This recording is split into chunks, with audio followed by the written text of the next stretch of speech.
Ooh, there's a thing in here. You didn't bring but a single scurvy run. No wonder he cursed us. We're doomed. You's the one brought sour wine. Curse is your fault as much as mine. What the hell? Hang on a second. Well, fuck your candle. What the hell's going on here? What's up? What are you doing here? What? The sun flying from the moon? We're making offerings to the All-God, clearly. You too can seek his aid. That's if you got fitting offerings. We scorn ours, then curse the old village. He did what now? Who is this All-God? All-God, you call him. First I've heard. Is some new deity? Nay, 'tis ancient, revered by our forefathers. They say it were like this. Roslav of Oriton came here to gather brushwood. Suddenly, for no reason, a bush burst into flame. Then, Roslav heard a voice from the ground, demanding offerings and obedience. We've been coming here since then, bearing gifts, in exchange for which the All-God watches over us, keeps us from evil. Mm-hmm. Plain to see that. Alright. So, what's wrong with your offerings? You needn't mock us, you can see right well we brought scraps. Before the war, I wouldn't give this such to me elms. But what can we do? Such are the times. And they're like to get worse. All-God said if he don't get a rafter of bacon and a barrel of beer at least, the rivers will fill up with frogs and locusts or some such will devour the harvest. Uh-huh. I could intercede on your behalf with this All-God of yours. Got a feeling we'd come to an understanding. Well, I suppose it can't hurt to try.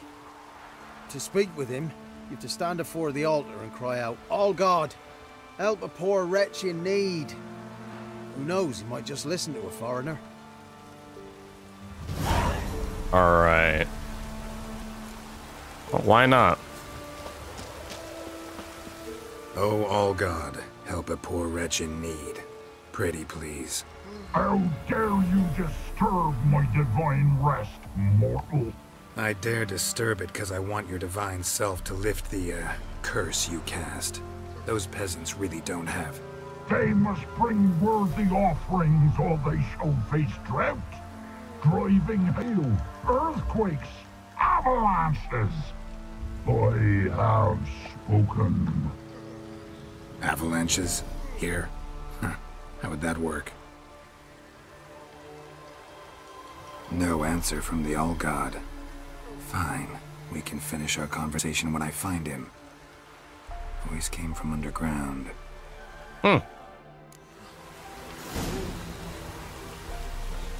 Alright. Well, before we get into that, I have to fucking try and fix this audio popping. I don't know what's going on. I hate alt-tabbing. I want a second monitor. What the oh my god, I'm so annoyed. Start recording. Perfect. Perfect. Okay. We are back. Hey guys. I've already done this along with like a little bit more. Something here. So sorry in artifact advance for the bullshit. But yeah.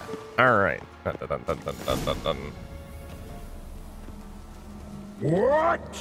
Who dares disturb my divine being? Geralt of Rivia. Pleasure. Huh. Expected the All-God to be corporeal in form, but never thought he'd be corpulent. Fattened up nicely at those peasants' expense. Expense? Expense? Not a word about the help I give in return. Blessings, absolutions, enlightened advice. Believe me, these folks need all of it. I'd watch over them still if they fulfilled their end. But lately they offer these pathetic scraps. That they steal from the mouths of their children, and to make matters worse, you cast a curse on them. And I'll not lift it till they bring me worthy offerings. I'm to settle for curds and whey? Not a chance. And you can tell them that. Been in this hole long? For a century or so. One winter I found shelter here. built a fire so large the flames leapt through the crack, lit the bushes above. I coughed from the smoke, and suddenly heard a peasant. A voice out of nowhere, he called. A miracle. Thus, I became a god. Parasite, more like. Maybe so. But what of Freya and Melitele then, Demanding prayers and offerings, giving naught in return? I talk at least. Forgot about that. Listen here, lard ass. You're gonna be satisfied with what you get, or I'll feed you to the ravens. Plowing reformers. No, fine. I'll sup more modestly. But just till the end of the war, not one day longer. All right.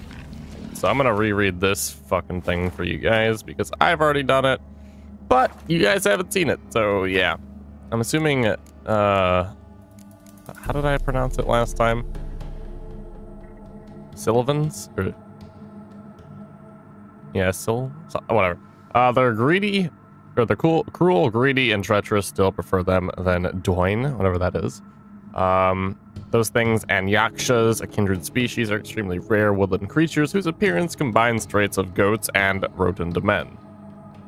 These beings usually pose little danger, for they limit their contact with humans to playing harmless though often bothersome tricks, and eating crops from their fields.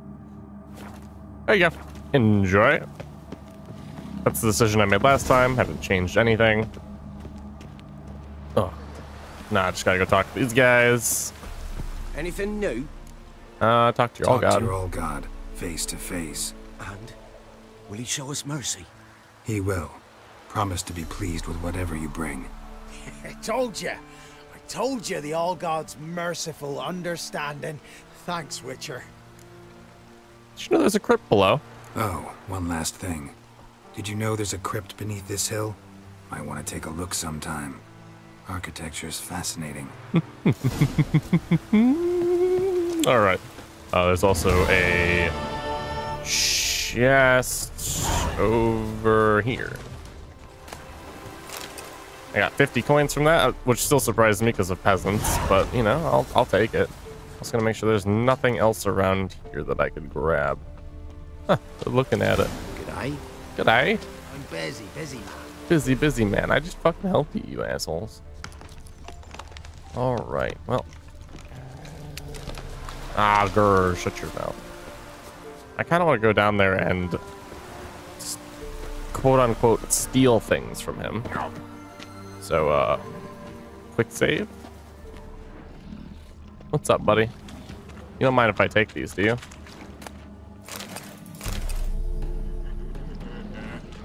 I can't tell.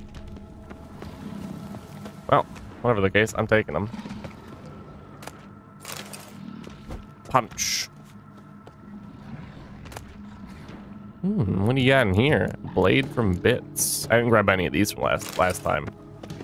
Radovid Fifth Stern.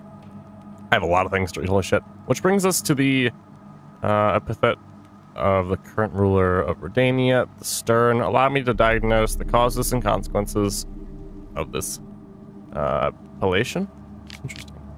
Firstly, the seeds of Radovid's sternness were surely planted in his childhood when Radovid was born to King Vesemir, and Queen Hedwig in 1255. His care was immediately entrusted to Philip Eilhart, the court sorceress. While none dared question if she was fit for the role of tutor, few now envisage her as having been a warm caregiver to a young child, and whatever harsh lesson she gave Radovid clearly left a lasting mark. The next step on Radovid's path is to become Stern, or to becoming the Stern. The death of his father, when Radovid was but 13 years of age, though rumor has it, father and son barely knew each other, or knew one another. The mere fact of being thrust into one's inheritance at such an early age, and in such murky circumstances, must have had a hardening effect. Finally, the Regency finished schooling Radovid towards becoming the Stern. led by Sigismund fucking what? Of a Tretogor. The Regency Council imparted upon Radovid a style of politics seeping in his aggressive, no-holds-barred reason of state-first principles. Such are the causes of Radovid's temperament. Now, onto the consequences. Most manifestations of his fierce manner are well known, however. A few illustrative examples might prove useful here. They include his summoning of the Order of the Flaming Rose to his armed enforcers. Sorry, I can't read properly. His later support for the witch hunters and their zealous cause, and finally, there is the massacre at Loch Moon. That's how you pronounce that. Yet, it is in the fight against Nilfgaard that Radovid has proved himself truly the stern. While the forces of other realms disintegrated in the face of the Empire's onslaught, he has strengthened his own realm and taken command of the joint armies of the North.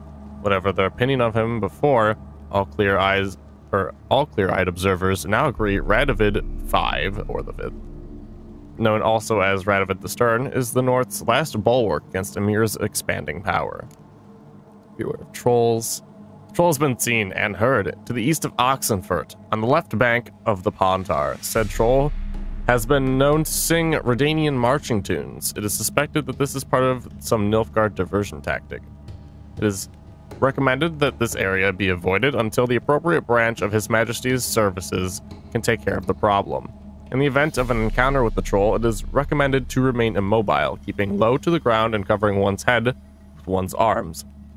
There exists a chance that the beast will not attack, for it will mistake the potential victim, thus situated for a rock. Alright. Monster in Oxenfurt. By order of our most magnanimous ruler, King Radovid V, any itinerant monster slayer reading this notice is obligated to abandon any currently unresolved contracts immediately and devote himself to tracking and slaying this monster. The beast in question befouled the cradle of human intellect, or has befouled the cradle of human intellect, the city within whose territory lies the oldest of academies of learning, namely Oxenfurt. The swordsman who puts an end to its criminal doings will be rewarded with the king's full generosity. Beast in the Oxford Forest. There's a lot of these. What the fuck?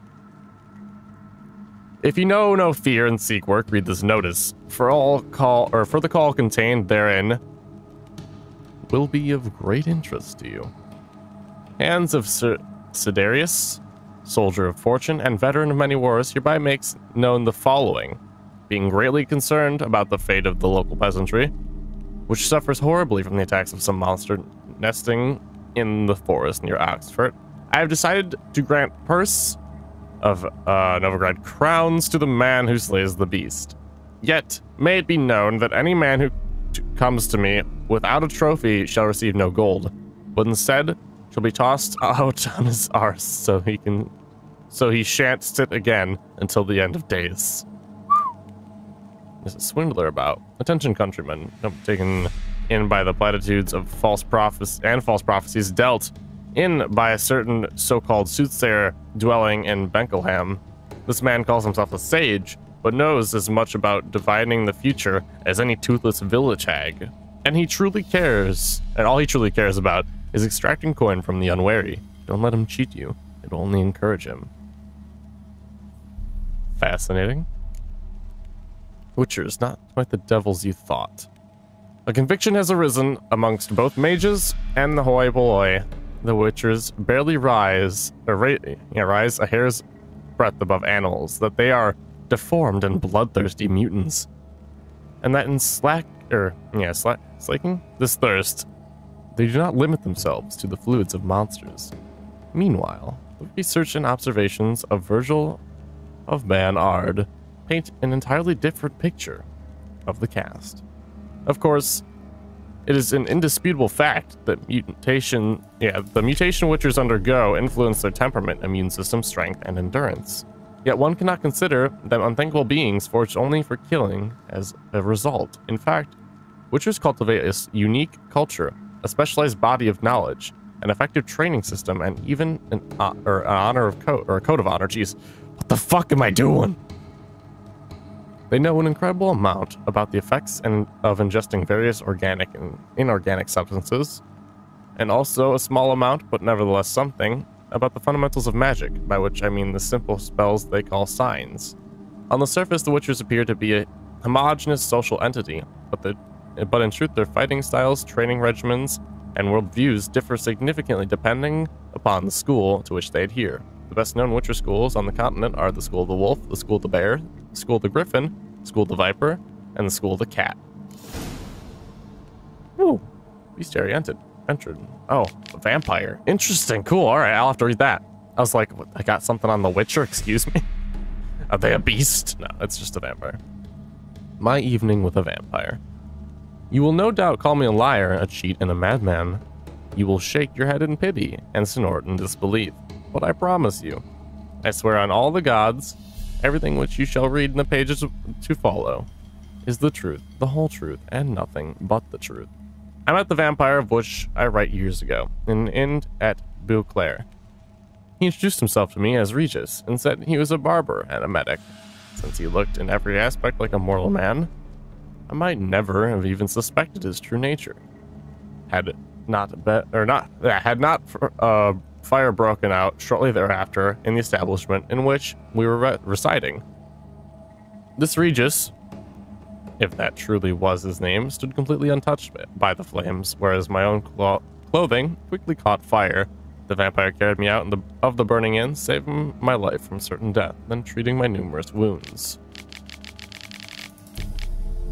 At first, Regis refused to answer my query as to how he had miraculously survived the furnace, like temperatures inside of the burning inn without so much as a scratch. Furnace-like temperature, sorry. So much of a scratch on his, or a hair singed on his head. Eventually, however, he must have sensed that I was a man of the world, one who would not jump to hasty judgments based on appearance or species, and revealed his identity, along with a great number of highly interesting facts.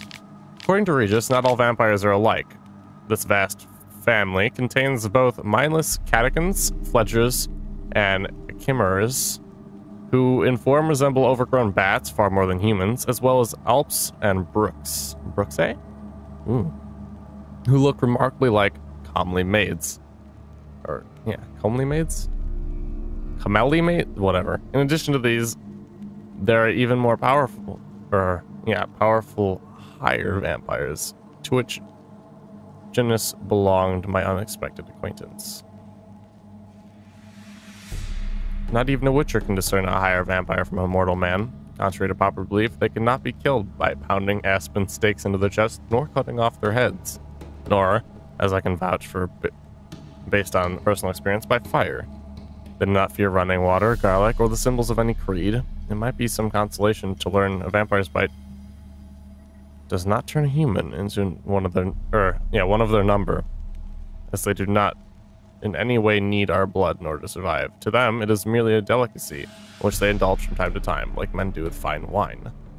Interesting. Gwent looking for new players. I'm not reading that. I got a new diagram. Diagram. Oh, I got other things too. Blade. On that one. Steel. Blade from the bits. Oh, that looks kind of cool. 0% of everything. It's literally just...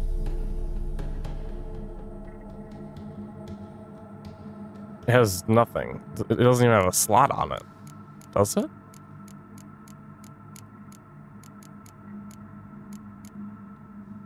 I can't fucking tell.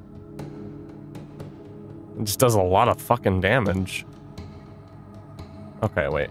No, it has one. That's really weird. What level do I need? 25? Excuse me? I'm good, thanks. What the hell? Vampires. Ah. Ooh. I got 2. Alright, what the fuck are those? Bah, ain't nothing to fear. Ekamaras. Why, they aren't nothing more than overgrown bats. Anonymous city guardsman's last words. Like other vampires, Ekamaras are not, despite what village gossips might say, undead humans. They are instead post-conjunction monsters who have no particular feelings about garlic, holy water, or religious symbols. Unlike their portrayals in ballads and legends, they look nothing like handsome, pale aristocrats with charming Eastern accents, though, like catechans or Neckarats, they do bear a strong resemblance to overgrown bats. They also do not suck blood from the necks of virgins with a delicate kiss-like bite. They tear them to shreds using long, sharp claws, and then slurp the splattered blood off the ground. Akamaras are unusually cruel and exceptionally swift. They're also able to quickly land blow after blow, capable of smashing even the best common-made armor into tiny shards. They should be fought with a silver sword, remembering that they can. Guys, I'm gonna take a drink of coffee. I can't.